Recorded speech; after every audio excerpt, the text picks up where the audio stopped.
de las calorías. Esta pérdida de las proteínas o esta privación de la ingesta de proteínas está asociada naturalmente a pérdidas de proteínas del compartimiento visceral, como el hígado, por ejemplo.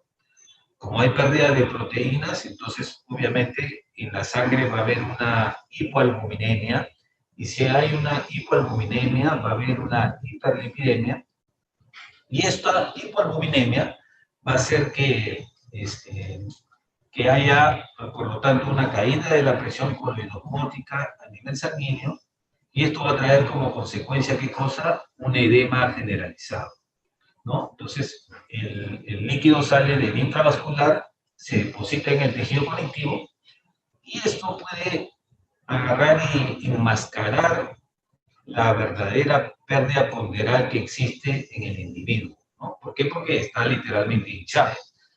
Pero lo cierto es que sí hay una verdadera pérdida, y sobre todo de proteínas en este caso. Por lo tanto, el hígado se torna en un hígado graso, básicamente por una acumulación hepática, obviamente de triglicéridos. Como hay una baja ingesta calórica, esto va a traer como consecuencia lógica de que la mucosa intestinal, que obviamente es donde se absorben todos los nutrientes, llámese proteínas, lípidos o sacáridos, o glucosa. Obviamente esta mucosa, al tener una menor ingesta, va a sufrir una atrofia. Pero esta atrofia naturalmente puede ser reversible si es que yo nuevamente restaura la ingesta proteínica normal, porque no es un problema, ¿cómo se llama?, patológico, sino es un problema sobre todo funcional por la privación de proteínas. Y además de ello, como hay una hipoalbuminemia, obviamente el estado inmunológico del individuo también viene a menos, y por lo tanto el paciente va a experimentar un cuadro de inmunodeficiencia con los consiguientes procesos infecciosos secundarios, ¿no? Esto es lo que caracteriza al kwashiorkor, que obviamente es diferente del otro caso, ¿no? En uno, pues las proteínas están conservadas, en el otro hay pérdida de proteínas, en uno hay obviamente mayor edema, en el otro caso no hay edema, ¿no? La caquexia también igual es otra forma de malnutrición proteico-calórica, pero que se produce sobre todo en pacientes que sufren de enfermedades crónicas. Y dentro de las enfermedades crónicas, obviamente el cáncer es una de las neoplasias crónicas por excelencia. El cáncer difícilmente es una entidad, ya lo hemos visto en las dos clases previas, no es una entidad que sea aguda, sino es una enfermedad que, como hemos visto, requiere del desarrollo de una serie de alteraciones genéticas, epigenéticas, a niveles de protooncogenes y genes de supresores del tumor, que involucran una serie de alteraciones que se van sucediendo con el paso del tiempo. Y es por eso que, por ejemplo, en el cáncer de cuello uterino, para que un cáncer de cuello uterino desde una displasia se desarrolle en un cáncer, transcurren alrededor de 10 a 20 años. Entonces, en ese periodo de tiempo se va a producir una malnutrición proteico-calórica, porque obviamente el organismo, en el caso del cáncer, consume un mayor número o mayor cantidad de nutrición proteico-calórica. Los tumores van a causar además, per se, una caquexia producto de que van a liberar una serie de factores, entre ellos los factores inductores de la proteólisis, el factor movilizador de los lípidos, citocinas proinflamatorias como el factor de necrosis tumoral y la interleuquina 6, todos ellos naturalmente van a inducir esta caquexia, este deterioro del individuo concomitante a la enfermedad. Hasta aquí hemos visto en líneas generales un poco la definición de malnutrición y hemos visto las formas de deficiencias proteico-calóricas. Pero naturalmente no son las únicas patologías que van a condicionar una malnutrición, sino también igual existen patologías que están involucradas básicamente con un problema más psicológico que funcional propiamente dicho. Y es el caso de las patologías como la anorexia nerviosa y la bulimia, donde se va a producir o se produce básicamente porque hay una obsesión del individuo por su imagen corporal. Y también igual están implicados alteraciones en el metabolismo de la serotonina, por ejemplo.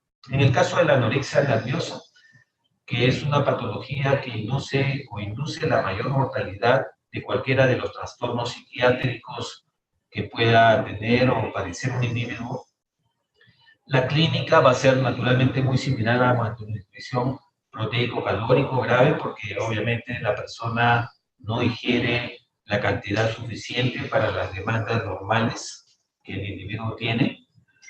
Se puede producir cuadros en este caso, de anorexia nerviosa y de amenorrea, que son frecuentes producto de la supresión del eje hipotálamo hipofisiario.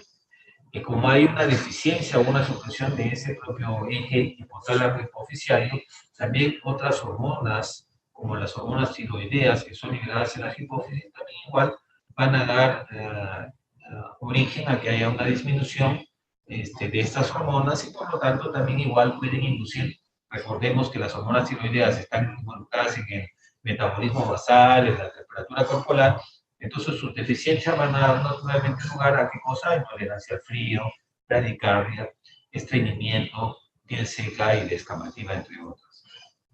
También de la misma forma puede haber una disminución o una reducción de la densidad ósea por concentraciones bajas de los estrógenos, ¿no? También igual por problemas en este eje hipotálamo hipofisiario que tiene que ver con la liberación de una serie de hormonas, gonadotropas, entre otras. Y naturalmente también igual estos pacientes pueden sufrir una muerte súbita por un cuadro de arritmia secundario a un cuadro de hipopotasemia. Naturalmente nada, no es ajeno, sabemos nosotros de múltiples personas conocidas y famosas que han sufrido de estos cuadros, tanto de anorexia nerviosa como de bulimia. En el caso de la bulimia, que se caracteriza porque en ese otro caso el trastorno es un poco diferente.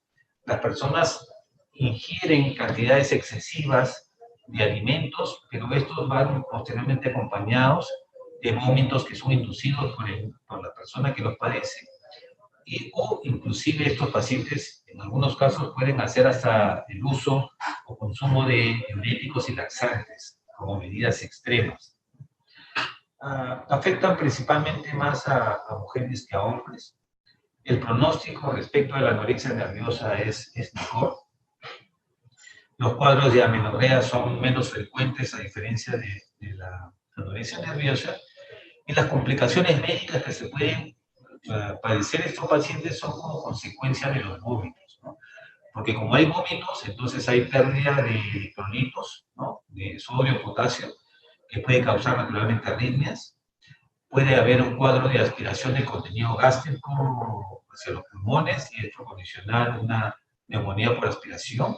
Y naturalmente por el exceso que hacen para vomitar pueden lacerar el esófago o la mucosa gástrica y eso induce pues, naturalmente un sangrado en los pacientes. Ok, entonces hasta aquí hemos visto más o menos algunos problemas por deficiencias proteico-calóricas, hemos visto algunas alteraciones psiquiátricas que pueden inducir naturalmente diferentes patologías e inducir por lo tanto malnutrición.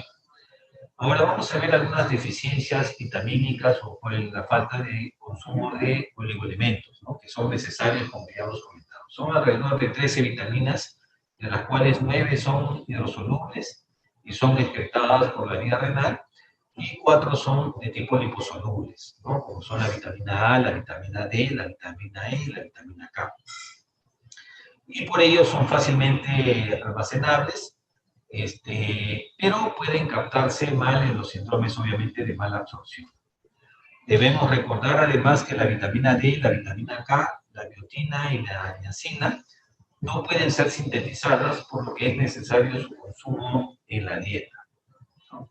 Entonces, este es un cuadro básicamente donde están resumidas las funciones y las patologías más frecuentes relacionadas, la mayoría de ellas, a déficit del consumo de estas vitaminas. Pero también igual, así como existe el déficit del consumo de vitaminas, pueden haber también estados en los cuales haya hipervitaminosis en algunos casos, que pueden inducir menos frecuentemente algunas patologías. Lo más frecuente es que haya déficit de esta vitamina por falta de digesta o por falta de malnutrición, ya sea que muchas de estas vitaminas las encontramos obviamente dentro de las carnes, dentro de las leches, dentro del huevo. Entonces, de repente no hacemos un consumo adecuado, ya sea porque tenemos una alimentación no muy bien balanceada y por ese motivo podemos tener alguna de estas carencias. Recordar que muchas de estas vitaminas tienen depósitos que pueden durar por muchos años, ¿no? Por muchos meses, quiero decir, perdón, y que naturalmente la depresión no es un cuadro agudo, sino es una consecuencia de una mal ingesta crónica. Y así tenemos, por ejemplo, que la vitamina A, que es una cuyas funciones principales es en relación a la visión, actúa sobre el componente del pigmento visual, sobre el mantenimiento además de los epitelios, y por lo tanto es importante para ello. Puede su deficiencia originar cuadros de ceguera nocturna, xeroftalmia, o sea, una sequedad de la vista. Puede haber también trastornos a nivel de los epitelios, como una metaplasia escamosa. La vitamina D, que es importante para la absorción intestinal del calcio y del fósforo, o sea, mantiene en cierta forma el metabolismo y la mineralización ósea. Su deficiencia en los niños puede inducir raquitismo y en los adultos osteomalacia. La vitamina E, que fundamentalmente es un antioxidante, y como antioxidante es importante para la ayuda y la eliminación de los radicales libres, su deficiencia puede estar asociada a degeneraciones espinocerebelosas.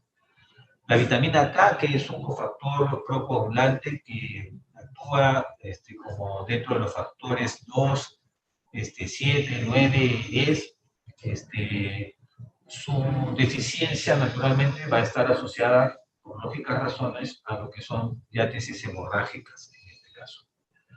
Esas son las liposolubles. Las hidrosolubles son estas 9 de acá, donde tenemos al complejo B, a la vitamina C, a los folatos, al ácido pantoténico, la biotina.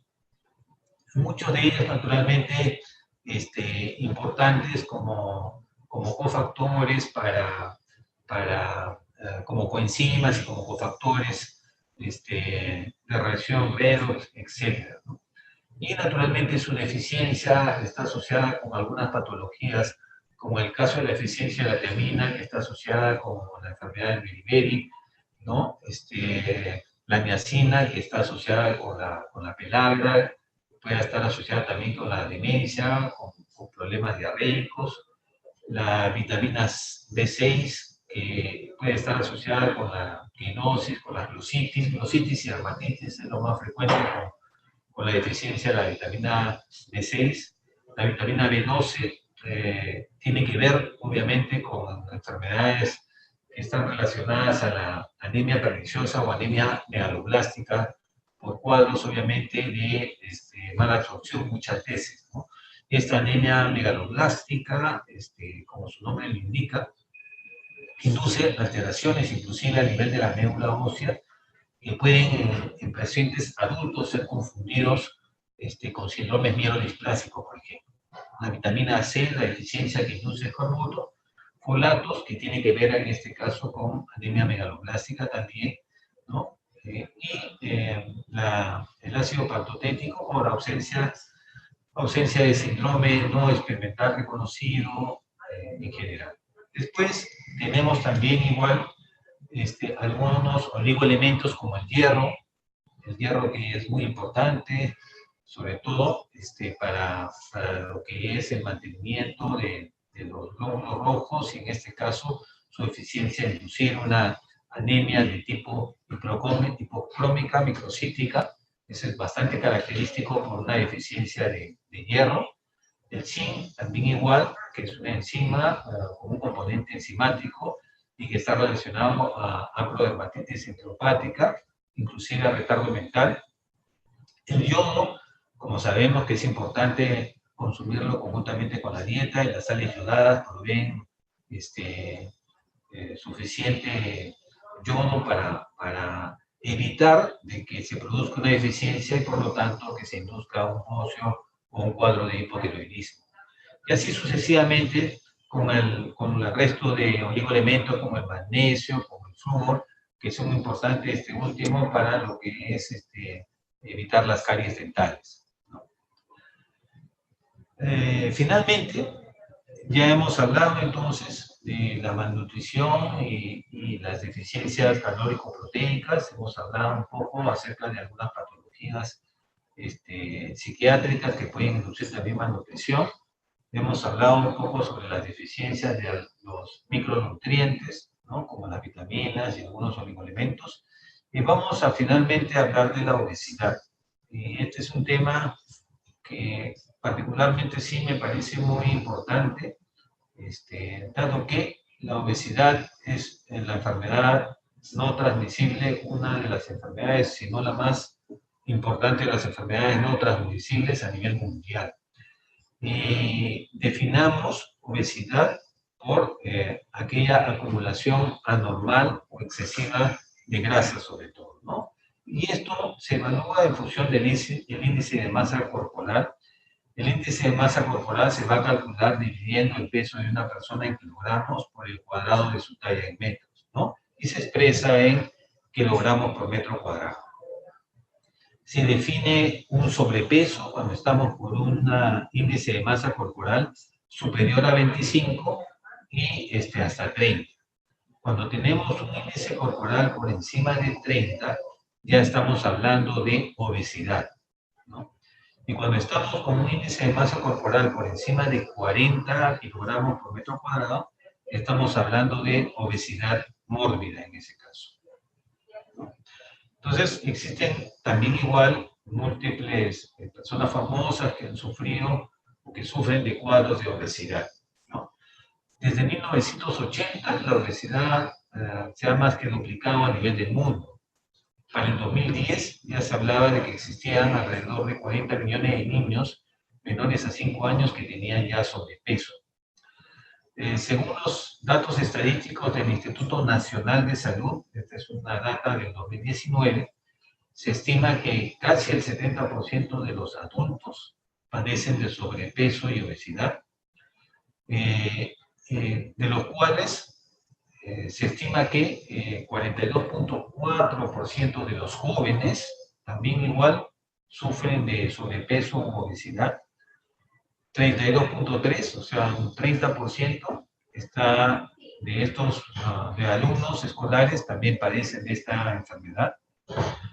Adultos mayores también no están exentos a esta enfermedad, también igual la tercera parte de la población de adulto mayor, así como también la de adolescentes, un 23.9%, casi 24% de adolescentes también padecen de esta entidad. O sea, es un problema importante de salud pública en nuestro país. ¿Qué cosa causa la obesidad? La obesidad viene a ser un desequilibrio que hay entre las calorías consumidas y las calorías gastadas, ¿no? Entonces hay un aumento en la ingesta y un descenso en la actividad física, por lo tanto un descenso en el gasto o el consumo de esas energías, ¿no? Estos alimentos es el producto generalmente del consumo de alimentos que son ricos en grasas, en sales, en azúcares y por lo tanto son deficientes en vitaminas, en minerales o micronutrientes, ¿no? Mucho de ello es atribuido, como ya ustedes lo conocen, a la comida chatarra de la que siempre hablamos y que sabemos que no es un buen alimento. También asimismo se habla de que la herencia y la genética podría jugar un factor importante dentro de la tendencia que algunos individuos pueden implementar para el desarrollo de la obesidad. Se ha descrito que existen polimorfismos en varios genes que controlan el apetito y el metabolismo y que por lo tanto van a predisponer a un individuo al desarrollo de obesidad. Asimismo, a nivel poblacional, la hipótesis de un gen ahorrador que postula ciertos grupos étnicos pueden ser más propensos a la obesidad que otros, ¿no? Por ejemplo, entre los asiáticos es menos frecuente la obesidad que, por ejemplo, entre los americanos o norteamericanos, ¿no? Entonces, existiría, en cierta forma, una tendencia a almacenar las grasas en determinadas sociedades o poblaciones respecto de otras, ¿no?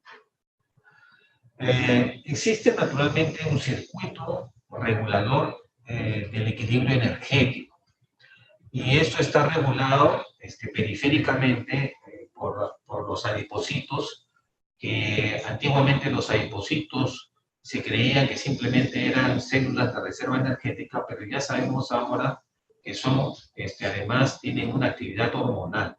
Tienen una actividad hormonal porque los adipocitos tienen la capacidad de liberar, entre otras cosas, leptina, ¿no?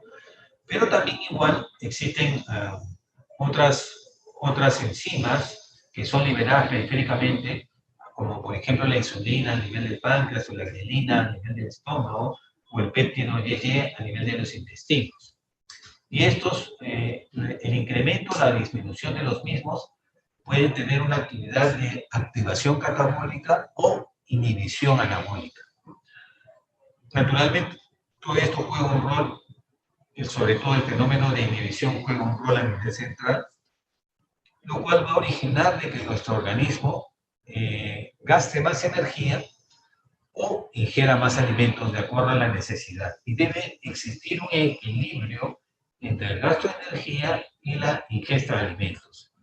Si este equilibrio no se mantiene y existe más gasto que la ingesta, obviamente voy a inducir a una pérdida calórico-proteica. A la inversa, si gasto poca energía e ingiero más alimentos, sobre todo alto en contenido de grasas, naturalmente eso va a originar que el individuo sufra de obesidad. Entonces, este circuito tiene que estar finamente regulado entre este sistema aferente y eferente. Entonces, como les mencionaba, las células adiposas ya no solamente constituyen un tejido de reserva energética, ni tampoco para mantener al cuerpo caliente, regulando la temperatura corporal, sino que además de ello, secretan una serie de hormonas, o sea, tiene una actividad enzimática el tejido graso. Por lo tanto, van a liberar una serie de sustancias, de enzimas, como las adipoquinas en general, donde la principal de ellas que conocemos es la leptina, pero también tenemos la adiponectina.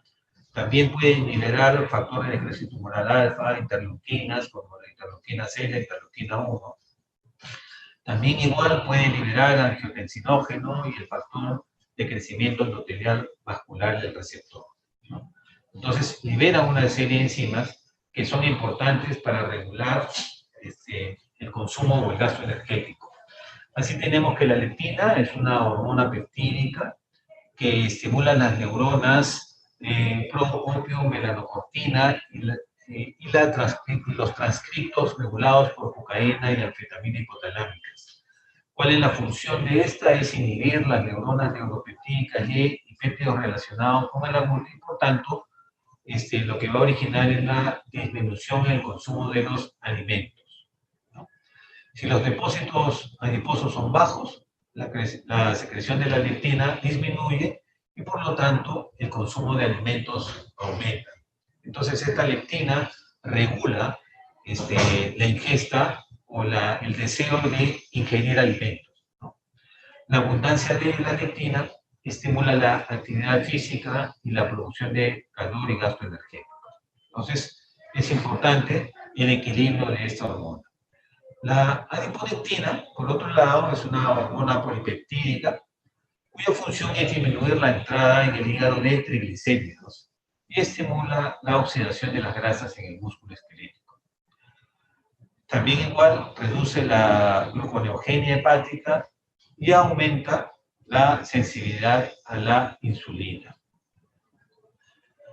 También igual, como hemos visto, hormonas intestinales van a regular también igual el consumo o no de alimentos y el gasto energético. En este caso, por ejemplo, la grelina, que es una hormona intestinal, el péptido IgE y la insulina, van a actuar como iniciadores y finalizadores de la alimentación volitiva que actúa con rapidez. La grelina es producida en el estómago y es el único que aumenta la ingesta de alimentos, ¿no? O sea, los demás no aumentan la ingesta de alimentos, la grelina sí. Y la administración del péptido de IgE reduce el consumo de los alimentos. Las concentraciones bajas durante el ayuno y aumentan después de las comidas. Hay otros factores también igual que están emergentes, que están asociados con la obesidad. La dieta naturalmente influye, o es importante, la dieta para la composición bacteriana, por ejemplo, a nivel del colon, y la flora microbiana intestinal, que afecta radicalmente a la capacidad para catabolizar y absorber ciertos nutrientes. Entonces, naturalmente, bastante se habla ahora de la flora intestinal, ¿no? Como parte de la salud física del individuo, ¿no? Asimismo, también cuando existen cambios en la flora intestinal, estas van a alterar la integridad del epitelio y por lo tanto van a influir en problemas inflamatorios gastrointestinales, ¿no? Entonces, la microbiota es muy importante y es de lo que hay actualmente muchos trabajos o muchos estudios de investigación acerca de la microbiota y cómo ésta contribuye no solamente para la salud intestinal, sino en general la salud de los individuos y cómo la alteración de la microbiota puede producir no solamente cuadros inflamatorios gastrointestinales, sino una serie de trastornos, incluido el cáncer también, por la alteración de la microbiota en los individuos. Entonces, cuando hay obesidad, ¿cuál es el riesgo de que padezca el individuo? En principio, la obesidad va a condicionar un síndrome metabólico. ¿Qué cosa es el síndrome metabólico? Es una patología que involucra una resistencia periférica a la insulina, involucra la hipertensión y un cuadro de dislipidemia. A todo ello se conoce como el síndrome metabólico. Y los pacientes que sufren de obesidad sufren de este riesgo. Asimismo, se ha demostrado que la obesidad estimula o produce el desarrollo de la diabetes de tipo 2, ¿no? Por resistencia periférica a la insulina. Después también igual, hemos visto que por obesidad puede existir enfermedad hepática grasa no alcohólica, o sea, una esteatohepatitis no alcohólica, producto de la obesidad. También asimismo, la obesidad puede inducir colelitiasis, puede inducir un síndrome de hipoventilación, esto básicamente por un tema mecánico, producto de la obesidad. Puede inducir además cuadros de aterosclerosis, desórdenes degenerativos, demencia, enfermedades respiratorias y finalmente el cáncer. Sobre el cáncer y obesidad existe mucho por hablar. Se calcula que entre el 4 al 7% de cánceres están asociados a la obesidad. La mayoría del riesgo es atribuido a una resistencia a la insulina de forma periférica, a un estado de hiperinsulinemia, por lo tanto asociado. Estas concentraciones altas de insulina actúan como sinasas que van a inducir una proliferación celular. Nosotros ya hemos visto, cuando hablábamos de la génesis del cáncer, que todas aquellas células que son lábiles y que por lo tanto están en un proceso de proliferación constante y permanente, son más susceptibles de desarrollar un cáncer que aquellas células que normalmente no se dividen. Después, los estados proinflamatorios también que están asociados a la obesidad pueden influir también en la formación de hormonas esteroideas que tienen que ver con el crecimiento y diferenciación de los tejidos, por ejemplo, como el tejido de la mama, del útero y otros tejidos que son hormonodependientes naturalmente. Y además de ello, la mayor adiposidad puede aumentar la síntesis a nivel de la suprarrenal y a nivel del ovario de los andrógenos. Y como sabemos, mayor concentración de andrógenos sanguíneos, estos a nivel periférico del tejido adiposo van a ser convertidos a estrógenos y por lo tanto, como consecuencia, vamos a estar dentro de un estado de hiperestrogenismo.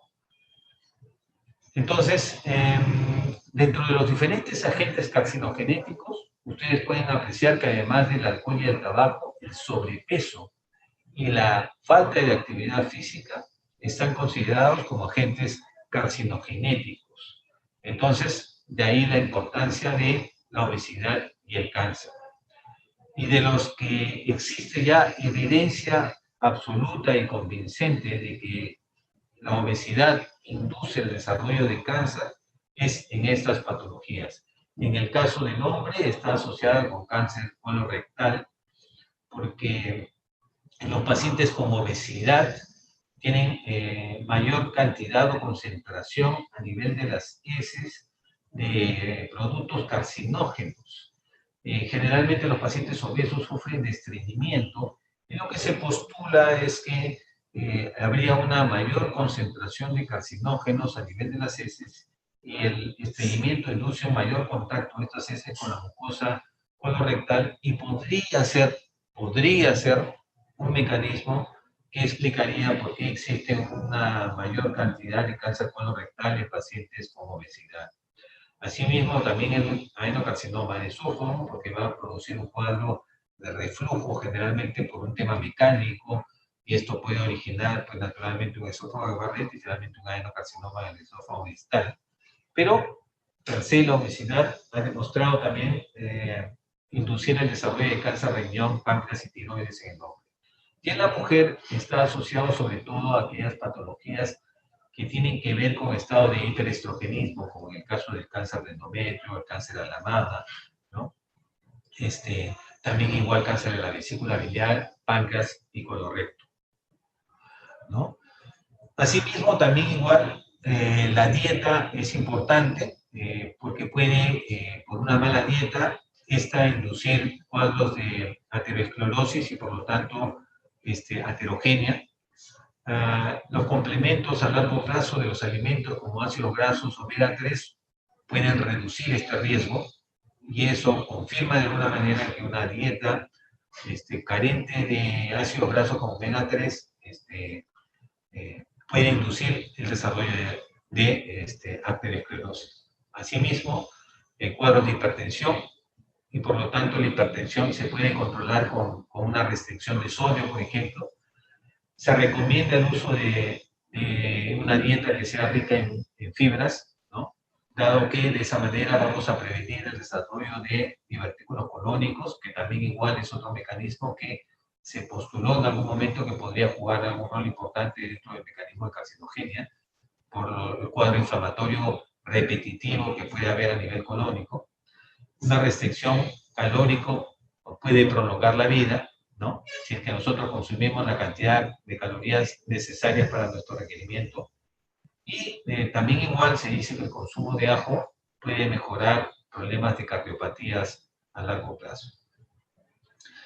La dieta y cáncer, se habla de que existen muchos carcinógenos que pueden ser consumidos, por ejemplo, como las aflatoxinas, que están relacionadas al desarrollo de carcinomas hepatocelulares, la síntesis endógena de carcinógenos, como por ejemplo las nitrosaminas y nitrosamidas, a partir de nitritos y aminas, que son consumidas al momento que nosotros consumimos las parrillas, por ejemplo, ¿no? Cuando nosotros quemamos las grasas y las consumimos, estas a nivel gástrico pueden transformarse en nitrosaminas y nitrosamidas y actuar como carcinógenos a nivel gástrico e inducir los adenocarcinomas a nivel del estómago por esta dieta rica en grasas, sobre todo en grasas animales. Después, la falta de factores protectores, como por ejemplo el bajo consumo de fibra, también igual puede inducir, como ya hemos comentado, desarrollo de cáncer. Entonces, jóvenes, en conclusión, ya para finalizar, el índice de masa corporal está asociada a un riesgo incrementado de diversos cánceres, está asociado al sexo y al sitio específico, ¿no? La obesidad es una Es un sistema fisiopatológico complejo que involucra sistemas metabólicos e inmunológicos, que no hay un solo mecanismo único que vaya a explicar completamente el mecanismo por el cual la obesidad induce una serie de patologías en el individuo. Naturalmente, la obesidad es un problema de salud pública que debe implementar medidas que prevengan la obesidad y, por ende, indirectamente también vamos a poder prevenir el cáncer. ¿Ok? Listo, jóvenes. Esto es un extracto, un resumen y un complemento realmente a la clase que ya se les había subido al aula virtual. Y naturalmente también nosotros vamos a subir esta clase para que ustedes lo tengan también como complemento para que estudien. A ver,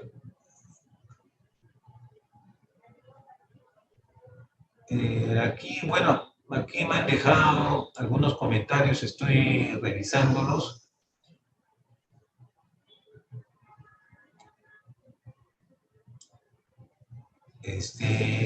Bueno, básicamente son algunos comentarios que me están haciendo respecto de la clase. Pero si tienen alguna pregunta, bueno, básicamente si has ingresado un poco tarde, no te preocupes, vamos a colgar la clase para que la puedas posteriormente revisar. Sí, por supuesto. Claro que sí, Emi. Las parrillas, sobre todo cuando uno las consume con mucha frecuencia, obviamente que consumas de manera esporádica en las parrillas y por lo tanto esas grasas, sobre todo de origen animal, que uno las combustiona con carbón, cuando los ingiere a nivel gástrico por acción de los jugos gástricos, se convierten en nitrosaminas y nitrosamidas. Esos son potentes carcinógenos químicos que actúan sobre la mucosa gástrica, induciendo a largo plazo el desarrollo del cáncer. O sea, no es que yo consumo esporádicamente una parrilla y eso me vaya a predisponer a un cáncer. No, estamos hablando de gente que con regularidad y frecuencia consume carne, ¿no? Antiguamente en las provincias, cuando no existían las cocinas a gas o las cocinas domésticas que nosotros tenemos, pues esa gente consumía naturalmente todo el fuego en base a leña, en base a carbón, y probablemente eso actuaba como un factor inductor por el consumo excesivo y a largo plazo de cánceres en estómago. Yo les he mostrado, cuando hablábamos de cáncer, les he mostrado las estadísticas actuales y tenemos de que el cáncer de mama y de cervix en las mujeres es más frecuente, en el hombre es cáncer de próstata y cáncer de estómago. Antiguamente cáncer de estómago era el cáncer más frecuente y el cáncer de estómago era más frecuente probablemente por lo que te estoy explicando, por ese mecanismo de que hacíamos un consumo excesivo al interior del país de comidas a través del uso de leña, y eso ya ha disminuido. Sí, claro que sí, vamos a colgar la clase, no se preocupen. Ok, jóvenes, a ver, denme un minuto para poder agarrar y compartirles, para poderles compartir la, la asistencia. Un momento, por favor.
Listo, jóvenes. Ahí ya les he compartido el form para que por favor lo llenen y para que pueda considerarse su asistencia. Si no se preocupen que la clase de todas maneras la vamos a subir al aula virtual.